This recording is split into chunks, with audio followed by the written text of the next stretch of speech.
What's up guys, Artem MMA Analysis here, going to be talking about PFL 5 2022 regular season for the second time on the channel. You may be thinking, oh, you've already made the video, Artem, what are you doing, like why are you doing it again? But that's the truth, man. PFL have changed up the card, like 5 fights have changed, so what I'm going to do is I'm just going to quickly run through the fights that I've already broken down in my other video that you may have already seen, and then I'm going to kind of just talk about the short notice replacements. I feel like they're all going to lose, except for one of them and Juan Adams. I think Juan Adams could probably beat Sam K, but that's it, man. Alejandro Flores versus Hiyoji Kudo. I'm picking Flores to win that one, probably by a decision. Now, Brendan Lofton versus Argo Husquek, we have a new one. But what makes this so interesting is Argo Husquek is on a 2-fight losing streak, you know, and like, I mean, I guess PFL just called up whoever they can, but you don't really expect to be on a 2-fight losing streak and then get called up to the PFL, but that's what's happened, man. It's taking place at featherweight as well, 145. Argo fought at 155 at his last recorded weigh-in as well, so maybe he's going to have some problems with the weight cut, potentially. I don't really think so. He should be okay, but yeah, I'm a little bit somewhat concerned for Argo, but I think Brendan Lofton's going to win this one.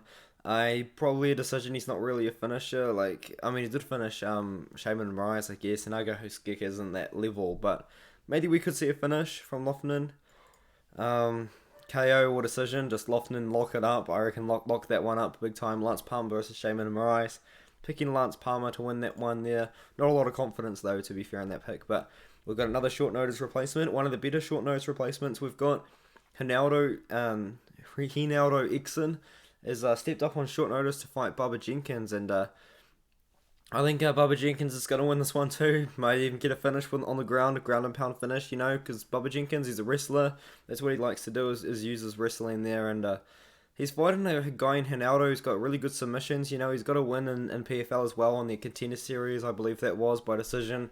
Bubba Jenkins beat Bockneck by decision, a pretty tough fighter there, and I think he's going to beat Exon as well, either by decision or like a ground and pound KO. Now, Sam K versus Juan Adams, I feel like this is the one guy that has taken the fight on like 4 days notice that is going to manage to get the win. Juan Adams, former UFC fighter, had a really forgettable run, but since then he has gone on a win streak against somewhat decent levels of opponents, to be fair.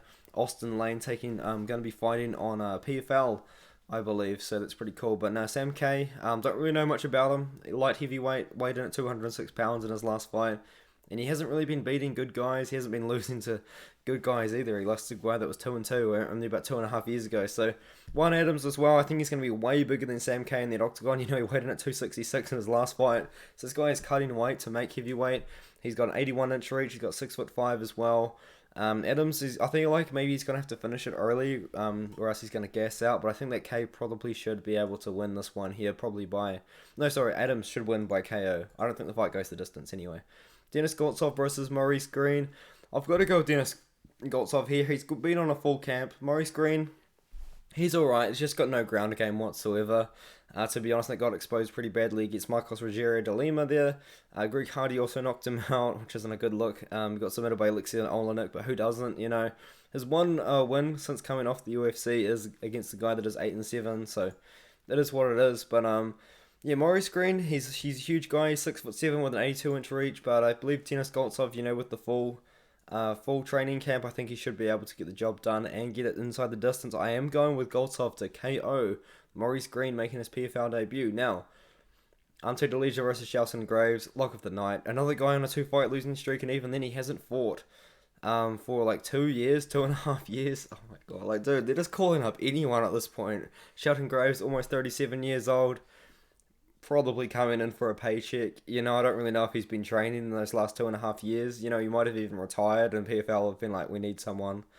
And yeah, Untitled just going to win this one by knockout, probably pretty early on in the first or the second round, in my opinion. So good for him, I guess. He'll make it into the playoffs. And then Renan Fahea versus Clayton Abreu. I've got Renan Fahea to win that one, either by a KO or a submission. Chris Wade versus Kyle Bockneck. I have Chris Wade to win that one by decision.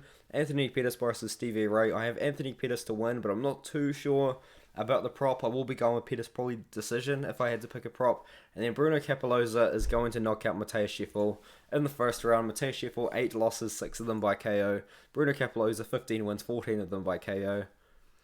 it writes itself. The story writes itself. KO for Capelosa easy, and that's my picks, man, for the updated card. So had to make the video again, pretty much. Just thought I'd run through it, real quick video, and yeah, that's it.